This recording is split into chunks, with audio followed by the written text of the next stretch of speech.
Existen problemas en los que debemos realizar predicciones a partir de secuencias donde cada una de las observaciones de la secuencia es una imagen, no un vector de características como los que procesamos en las arquitecturas anteriores. En este caso, entonces, debemos construir arquitecturas que combinen capas convolucionales con capas recurrentes para que tengan la capacidad de procesar ese tipo de información. En este video vamos entonces a explicar cómo se construyen este tipo de arquitecturas.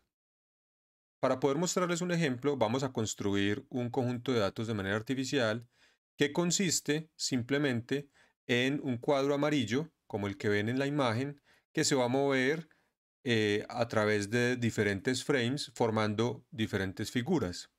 Cuatro figuras en particular. Vamos a tener, por ejemplo, eh, un un tipo de videos en los que el cuadro va a seguir una función sinusoidal con cierto ruido para que todos los videos no sean iguales. Entonces, digamos que hay cierto ruido que desplaza el cuadro en el eje vertical. Vamos a tener, por ejemplo, casos en los que tenemos un cuadro que va desde la esquina superior izquierda a la esquina inferior derecha, también al que le añadimos algún nivel de ruido. Vamos a tener un video que va a tener el movimiento contrario, es decir, va a subir desde la esquina inferior izquierda a la esquina superior derecha. Y finalmente vamos a tener un cuadro que está en la mitad, al que le hemos añadido ruido, pero no se mueve, sino se mueve, digamos, alrededor de un punto en el medio. ¿Listo? Esas van a ser las cuatro clases. Es muy importante tener en cuenta que para poder construir entonces arquitecturas de tipo CNN, LSTM, nuestro conjunto de datos tiene ahora que tener 5 dimensiones. Una dimensión está asociada a la cantidad de muestras. La segunda dimensión está asociada a el número de tiempos, o sea, la longitud de la secuencia, en este caso al número de frames. Las otras dos corresponden a las dimensiones de la imagen en el número de píxeles, y el último en este caso es el canal. Por supuesto, si ustedes deciden utilizar una arquitectura donde el canal vaya primero y escogen esa opción, entonces tendrán el canal primero y luego las otras dos dimensiones corresponderán a las dimensiones de la imagen. En este caso, entonces tenemos cada frame es de 50 por 130, tenemos 20 frames para cada video y tenemos cuatro clases. Hemos creado 20 muestras, o sea, 20 videos para cada una de las clases. Tenemos entonces eh, tres opciones, digamos, para poder construir redes que combinan eh, capas convolucionales con capas recurrentes. La primera forma de construir la red es utilizando digamos, las capas convolucionales, definiendo un modelo convolucional inicialmente y pasando todo este modelo convolucional a través de una capa time distributed lo que va a hacer entonces es que va a recibir la secuencia en este caso de frames. Cada frame lo va a pasar a través del modelo convolucional que haya quedado definido anteriormente, y el resultado el resultado lo va a pasar por la capa LSTM. Muy importante es que la salida del modelo al final debe tener siempre una capa de tipo flatten que aplane el resultado, porque la LSTM no puede procesar, digamos, objetos que están en dos dimensiones, ¿cierto? Los tensores que va a procesar ella son vectores, secuencias de vectores. Entonces no puede procesar una salida que sea una imagen. Por eso es muy importante que al final del modelo convolucional tengamos una capa flatten. De esta manera incluso podemos pasarle, digamos, construir una arquitectura en la que nosotros eh, realizamos transfer learning sobre la capa convolucional. Podemos entonces, por ejemplo, cargar un modelo preentrenado, por ejemplo, un modelo BGG o un Inception Net, o cualquiera de las redes que se pueden encontrar fácilmente preentrenadas a partir de ImageNet.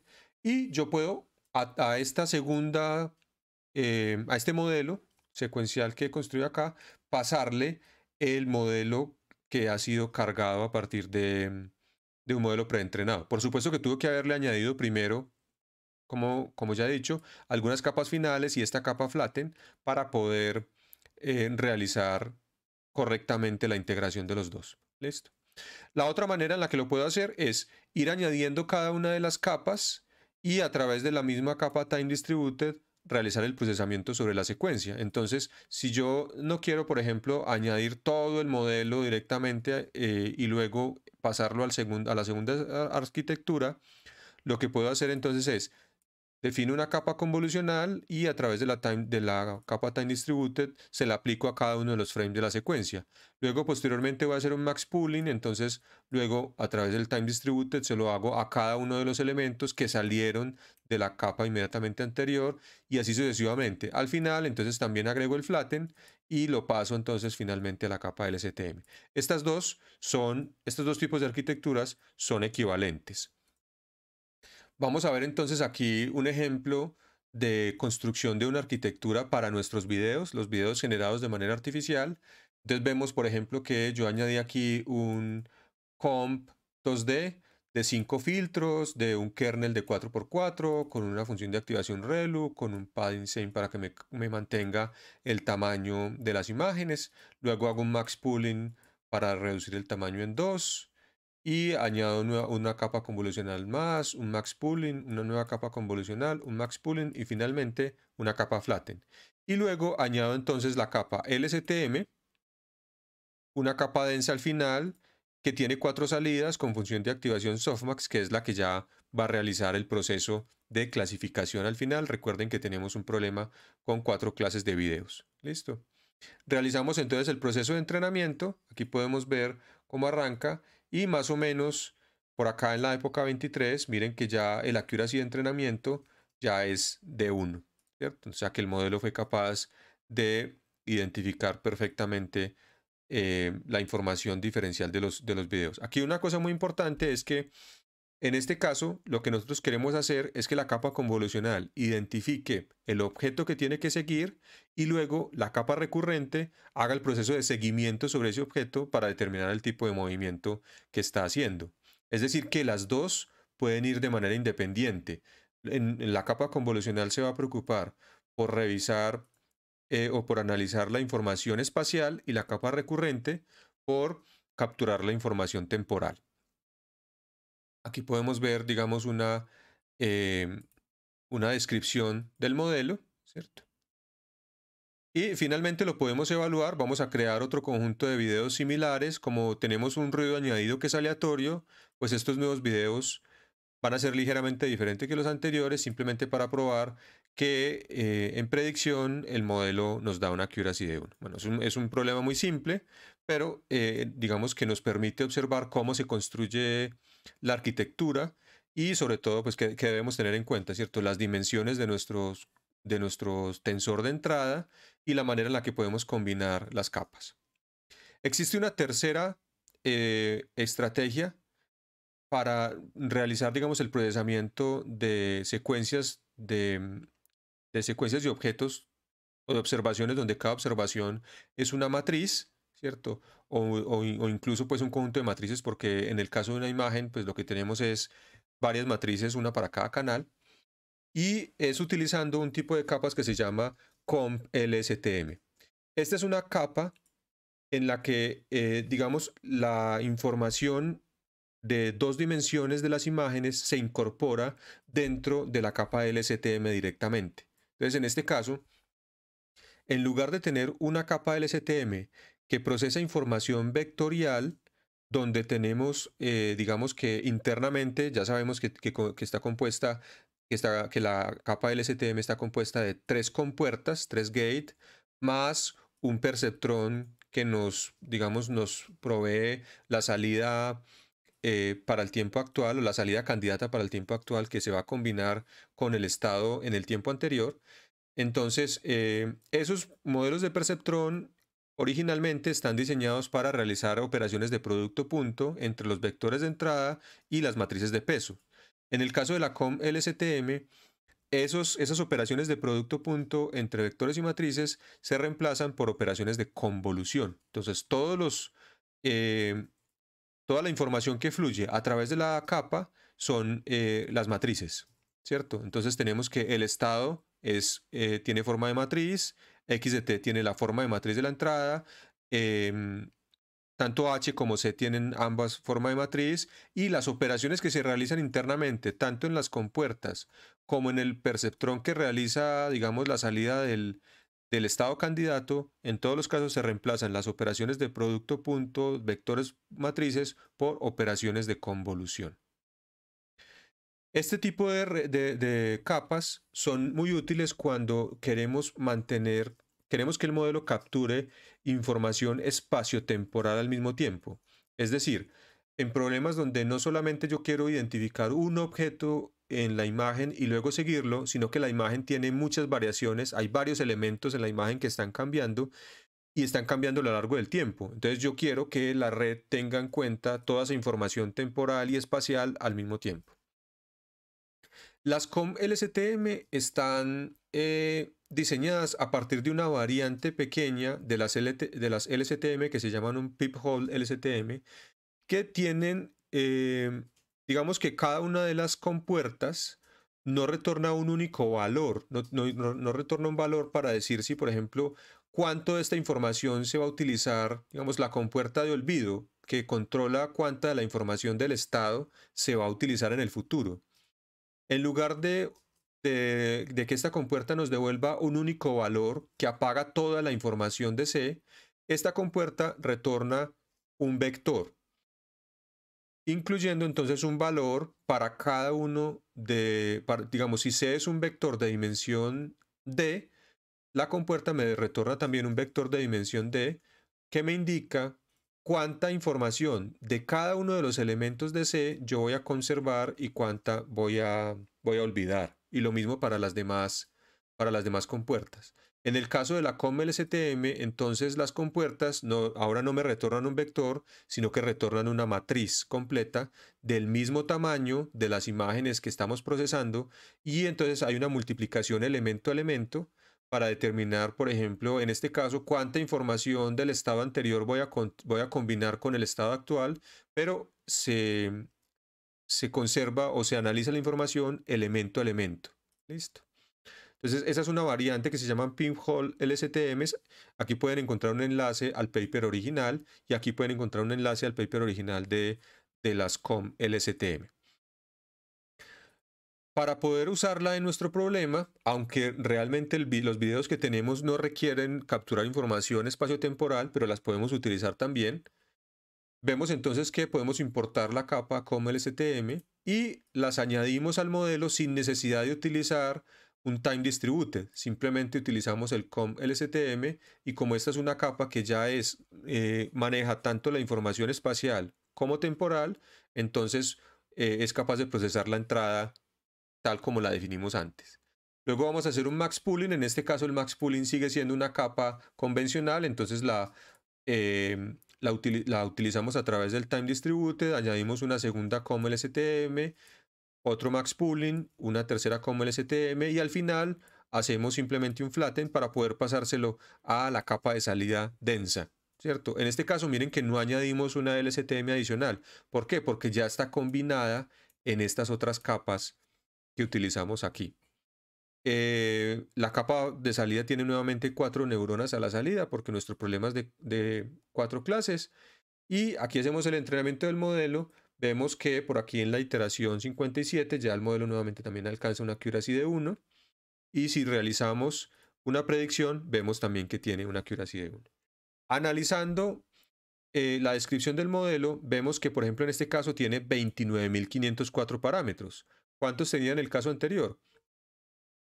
Tenía 13.039, es decir, hemos incrementado significativamente el número de parámetros. Vamos a ver por qué razón. Entonces, vamos a analizar para eso simplemente la primera capa, en este caso, la primera capa CNN. En este caso, la primera capa CNN tenía 85 parámetros. Eso es sencillo de calcular porque nosotros tenemos, como definición en esa capa, tenemos lo siguiente. Tenemos 5 filtros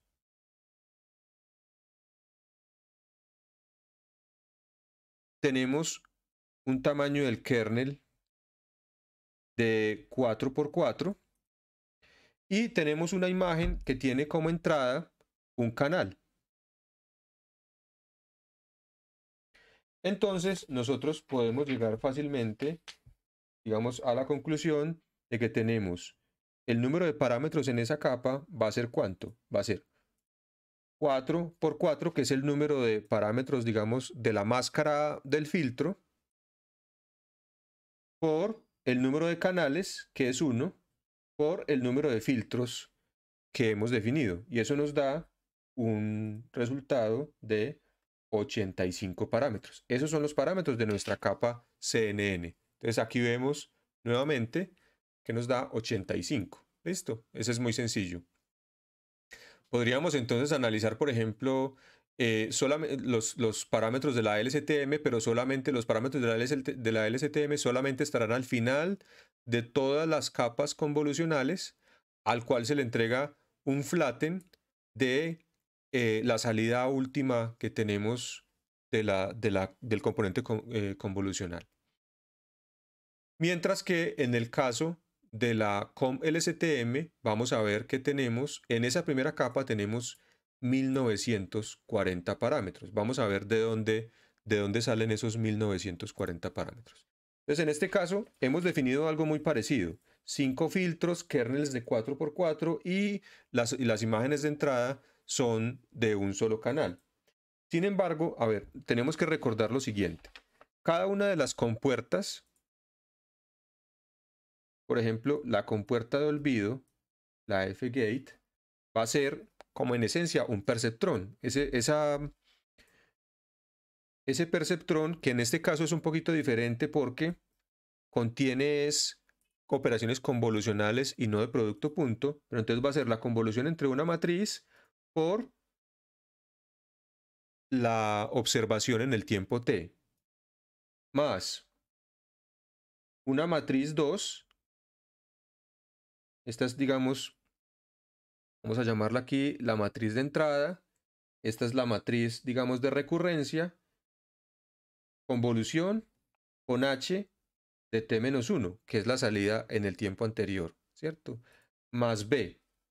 Como les dije, realmente las COM-LSTM están basadas en una variante de las LSTM que adiciona aquí también la información del estado anterior. Pero realmente eso no adiciona parámetros al modelo, así que para contar los parámetros vamos a dejarlo así.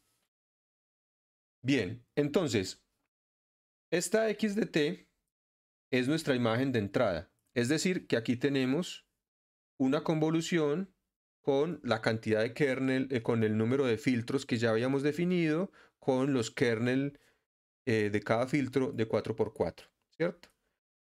Acá tenemos también otra operación de convolución, pero la diferencia es que aquí tenemos h, ¿cierto? Y h es la salida de la capa oculta en el tiempo anterior. Entonces la salida de la capa oculta en el tiempo anterior no tiene el mismo número de canales de entrada que X, sino que tiene el número de canales de salida. El número de canales de salida, recuerden que es igual al número de filtros. Entonces, esto va a ser así para todas las compuertas y además para